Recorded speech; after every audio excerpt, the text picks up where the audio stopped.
Nagmamalik ang PTV Sports, kamakailan lang muling pinatunayan niya ang kanyang lakas at determinasyon matapos masungkit ang bronze medal sa 2025 World Para Powerlifting Championships na ginanap sa Cairo, Egypt. Hi, HL! Good morning! Good morning. HL, congratulations for winning the bronze dito nga sa World Championships. Kamusta ka after that huge win for Team Philippines? Okay naman po. Okay naman.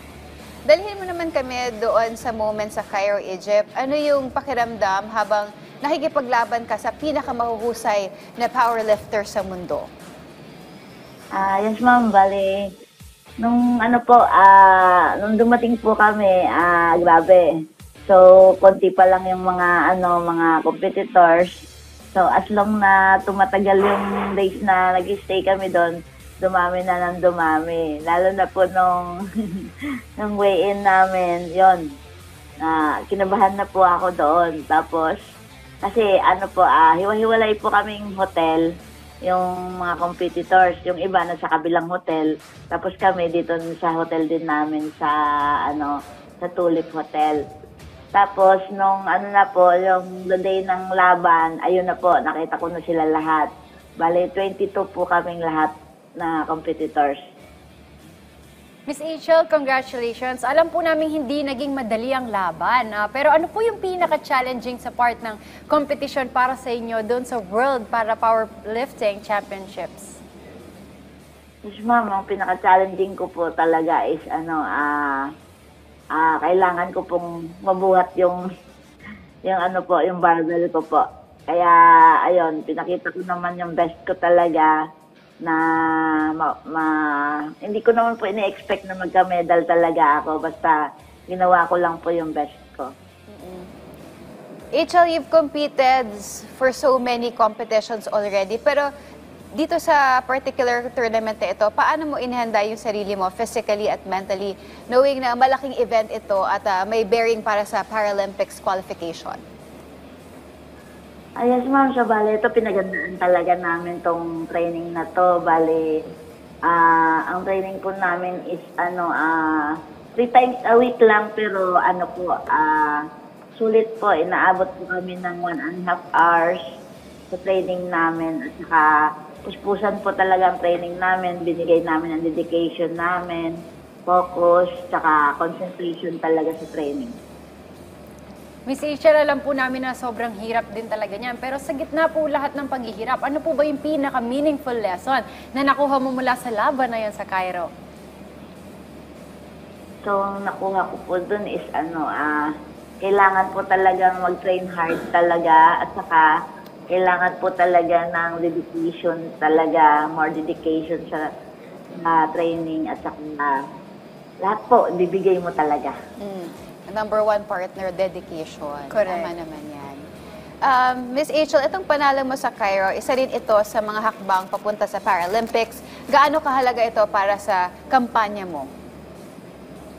Yes, ma'am. Kasi, ang gagawin ko po kasi ngayon is bumabawi ako kasi hindi po ako nakasama sa Paris. Kaya sabi ko, itong world na to, kailangan makabawi ako para makasama po ako sa LA next 2028. Partner, bukod sa dedication na nabanggit mo kanina, Miss H.L., gusto ko lang pong itanong, kapag po ba iniisip yung mga posibilidad na muling maglaro sa Paralympics, ano po ba yung motivation nyo para patuloy na maghanda at magtiwala sa proseso?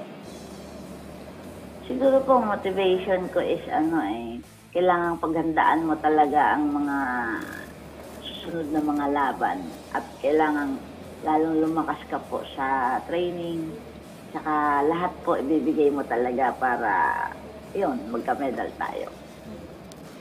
Miss H.L., you've been part of the national team or you've been an athlete for more than 2 decades already or almost 2 decades already. How do you stay motivated po? I mean, syempre may mga challenges kang nakakasalubong along the way, pero ano yung nagpapatuloy sa'yo na lumaban? Yes po, para sa akin is eto na yun tuloy ko na lang siya para lumaban. Siguro yung binibigay sa akin na support ng mga parents, mga family ko, friends, mga katrabaho, at saka sa inyo po sa media, at saka sports, support po ng mga PSC, Pilspada. Yun po ang motivation ko na iniipon ko po sa akin para lalo po tayong maging malakas at maging dedicated po sa akin sa sports. I'm sure, Miss Angel, na ang daming mga kabataan na tumitingala sa inyo. Ano po yung advice na pwede nyo ibigay sa mga kabataan din or athletes na may kapansanan? How do you, or what is your greatest advice to motivate them to follow their dreams as an athlete? Yes po. Bali masasabi ko lang po sa kanila is kung nagtitraining man sila ngayon, lalo po kami ngayon, sa amin po sa powerlifting is marami pong mga bata na tinitrain ni coach. Kaya yan, binibigyan namin sila ng advice na eto, tuloy nyo lang to. Tapos tuloy-tuloy lang training nila, focus, concentrate, at lahat po na kaya nila, ibigay nila. Para naman stepping stones po nila para masundan din nila kami. Napakaganda nun, partner. Oo, tama. Miss Angel, before we end po, meron po ba kayong gustong batiin? Or invite po ang ating mga yes po. viewers and listeners? Binabati ko lang po yung mga family ko and friends, mga supporters ko po, lalo na sa media, sa lahat po na nagsuporta sa akin, naglaro ko sa Ka-Aero Egypt. Yun lang po. Thank you po sa inyo lahat. Ayun, and congratulations po ulit. Yes, maraming salamat, Miss Angel. Yes po.